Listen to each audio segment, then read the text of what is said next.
fabled heat, where magic meets desire. Subscribe to ignite the fantasy.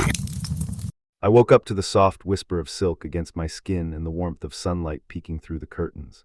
My head pounded and my mind was a complete blank. Panic set in as I scrambled to remember anything about myself, but my memories seemed to be shrouded in a thick fog.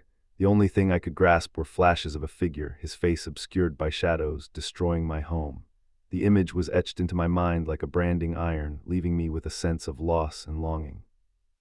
As I sat up, a wave of dizziness washed over me, and I had to grab the bedpost to steady myself. The room was opulent, with intricately carved furniture and lavish tapestries adorning the walls. A door creaked open, and a woman with a kind face and a bobbed haircut entered, carrying a tray with a steaming cup of tea. "Good morning, Empress," she said, her voice gentle. "I've brought you some tea to help with your headache. You've been asleep for a while." Empress, the title echoed in my mind, but it didn't spark any recognition. I took the cup from her, and as the warmth of the tea spread through my hands, I felt a sense of comfort. "Who am I?" asked, my voice barely above a whisper. The woman's expression turned sympathetic. "You are the Empress of the realm, Your Majesty. You've been unwell. Your memories will return in time." I nodded, taking a sip of the tea. The flavor was soothing, but it didn't alleviate the sense of disorientation. As I looked around the room, I noticed two men standing by the window, their eyes fixed on me. One had piercing blue eyes and jet black hair, while the other had warm, honey-colored eyes and hair that seemed to shimmer like gold in the sunlight. "Who are they?" I asked the woman, nodding toward the men. "Those are your consorts, Your Majesty," she replied. "Lord Aaron and Lord Kale, they've been by your side throughout your recovery." I felt a spark of recognition, but it was fleeting. The men approached me, their movements fluid and confident. Lord Aaron's eyes seemed to bore into my soul, while Lord Kale's gaze was warm and gentle. "We're glad to see you're awake, Empress," Lord Aaron said, his voice low and smooth. "We've been worried about you." Lord Kale smiled, his eyes crinkling at the corners.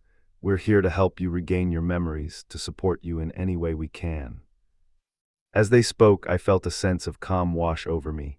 There was something about them that drew me in, something that made me feel safe. But the flashes of the figure destroying my home continued to haunt me, and I couldn't shake the feeling that there was more to the story than I was being told. As the days passed, I struggled to regain my memories. Lord Aaron and Lord Kale were constant companions, helping me navigate the complexities of court life and supporting me through the dark moments when the flashes of my past became overwhelming. I began to feel a connection to them, a sense of trust that went beyond mere obligation. One night as we sat in the gardens watching the stars twinkle to life, Lord Aaron turned to me with an intensity that made my heart skip a beat. "We need to talk, Empress," he said, his voice low and urgent, "about your past, about what happened to you." Lord Kale placed a hand on my shoulder, his touch warm and reassuring. "We're here for you no matter what," he said. "We'll help you uncover the truth together." As they spoke, I felt a sense of determination rising within me. I would uncover the truth about my past, about the figure who had destroyed my home, and I would do it with Lord Aaron and Lord Kale by my side. But as we delved deeper into the mystery, I realized that the truth was far more complex than I had ever imagined. The figure in my flashes was not just a random destroyer of homes. He was a key to unlocking my memories, to understanding the secrets that lay hidden in my mind. And as I stood between Lord Aaron and Lord Kale, feeling the warmth of their bodies, the comfort of their presence, I knew that I had found something special, something that went beyond mere obligation or duty. I had found a connection, a bond that would help me navigate the darkness of my past and forge a new future. But just as I thought I was making progress, a new revelation shook me to my core. The figure in my flashes, the one who had destroyed my home, was not a stranger. He was someone I knew, someone I had loved. And as the truth began to unravel, I realized that my memories were not just gone, they were stolen. Stolen by the very people I trusted most. As I stood there, frozen in shock, Lord Aaron and Lord Kale closed in around me, their arms wrapping around me like a shield. "We're here for you, Empress," Lord Aaron whispered, his breath warm against my ear. "We'll help you uncover the truth, no matter what it takes."